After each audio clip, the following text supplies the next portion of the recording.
Se a gente volta no tempo, em 1950 a população urbana do Brasil, está na Finclass, na aula do Pedro Malan, era 19 milhões de pessoas. Hoje é de 185 milhões de pessoas. Então, essa migração gerou muito crescimento para o Brasil. Só que não dá para migrar de novo. Isso já aconteceu. E nos Estados Unidos também. Você já teve essa migração acontecendo. A China está passando por isso. A Índia vai passar por isso. Mas como vocês enxergam a questão demográfica? Qual seria a vantagem dos americanos em relação a outros países? Pode ir, pode seguir, Zé. Pode? Tá. Ou o Murilo. Não, manda bala, Zé. É interessante porque os Estados Unidos, qual dos principais países do mundo tem a melhor demografia de todos? É os Estados Unidos. Os Estados Unidos é um país jovem. Dentro de alguns anos, eles vão ser mais jovens do que o Brasil. E eles têm um pouco disso que você mencionou, Bruno, que eles têm a imigração que ajuda. Vocês pegam, por exemplo, o Elon Musk. O Elon Musk é sul-africano. Ele acabou optando por empreender nos Estados Unidos. Ou você pega o Zoom, que em época de pandemia todo mundo usou aquele aplicativo. Qual que é a história do Zoom? O Zoom ele foi fundado por um estudante de engenharia chinês que tinha ido estudar engenharia nos Estados Unidos e por lá decide ficar. Ele funda a Zoom e alguns anos depois a Zoom vale mais do que todas as companhias aéreas dos Estados Unidos somadas. Ou o Google, que todo mundo já usou o sistema de busca ou usa o aplicativo Android no celular. O Google é fundado por um americano e um russo que tinha ido estudar lá. De forma que, se um país consegue atrair as melhores cabeças do mundo, essas pessoas estão indo para lá levando sua energia e sua iniciativa.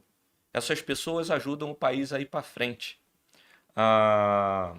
E uma coisa muito interessante é a China tem um desafio no relativo, porque por causa da política do filho único, eles estão tendo a população economicamente ativa da China começou a encolher, eu acho que foi no ano 2020, 2021. Então, eles começam um processo de declínio demográfico, enquanto que os Estados Unidos ainda vai estar bem ainda. Demografia ele acaba sendo muitas vezes subestimado, mas ele é muito importante, porque demografia é destino. Você consegue prever o que vai acontecer com as populações de todos os países do mundo com 50 anos de antecedência. A demografia dos Estados Unidos é outra vantagem comparativa que está dado pelos próximos 50 anos. Então, esse troço vai ajudar eles para burro, principalmente no relativo. É um desafio que a Europa e que a China, em particular, vão ter que enfrentar nos próximos 30, 40 anos. E como fica o Brasil nessa questão? Porque, como você disse, demografia é destino. Dá realmente um nível bem interessante de previsão, porque do nada as pessoas não vão voltar a ter 6 filhos. Sim. Muito difícil isso acontecer. Por mais que alguns influenciadores trabalhem para que isso venha acontecer. Tem muita gente tendo muito filho hoje em dia. Inclusive eu, né? O catolicismo está voltando com mais força e o pessoal é contra o uso de meios contraceptivos, né? E aí vários amigos nossos estão tendo um monte de filho, por exemplo. Isso já influencia até a nossa decisão, né? Vamos ter 1, vamos ter 2, ou 6. Não, 6 não. 6 é muita coisa. Não é opção. Mas é muito difícil mudar, até porque se todo mundo quisesse voltar a ter muito filho, até a indústria imobiliária não está pronta para isso. A gente vê lançamentos de imóveis para classe média, é 1 quarto, que é para um jovem casal, ou são 2 quartos, porque vai ter um filho, 3 quartos. É muito raro você encontrar 5 quartos, 6 quartos. Isso não acontece. E no Brasil, pegando tendências demográficas, a gente teve nos últimos 30 anos um crescimento bem forte, entre 60% e 70% da população, e para os próximos 30 se projeta uma estagnação, sendo que se a gente olha para os gastos do governo hoje, o maior gasto que a gente tem disparado é com previdência. Vocês veem uma bomba previdenciária surgindo aqui também, assim como você falou do desafio chinês, o desafio na Europa? Acho que esse é um tema super interessante.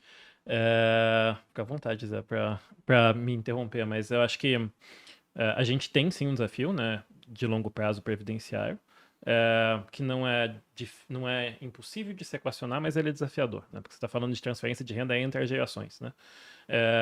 Agora, quando a gente olha no relativo, né, quando se olha globalmente, por exemplo, eu acho que é super importante olhar desse jeito, o nosso desafio em termos de taxa de natalidade não é nem de perto, por exemplo, tão grande quanto é o desafio chinês, né? A taxa de natalidade brasileira é tipo 1,8 filho por casal, né? A taxa normal é 2,1, ali é a taxa de equilíbrio.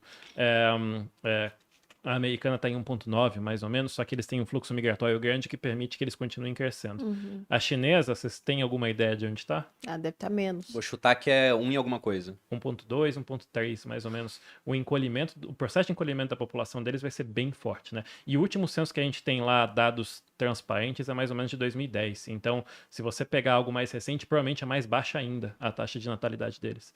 Lá você tem sim E você não teve ainda, né? O processo que o Ocidente demorou 300 anos para formar uma população com renda e depois Estado, depois você cria um sistema previdenciário, economia, enfim, eles não tiveram esse processo, né? Eles se industrializaram nos últimos 30 anos, então eles não têm sistema previdenciário e vão passar por uma população agora que vai envelhecer muito rápido com uma população em idade de trabalho muito, muito pequena. Então, o desafio relativo... O Brasil tem um desafio grande, sim.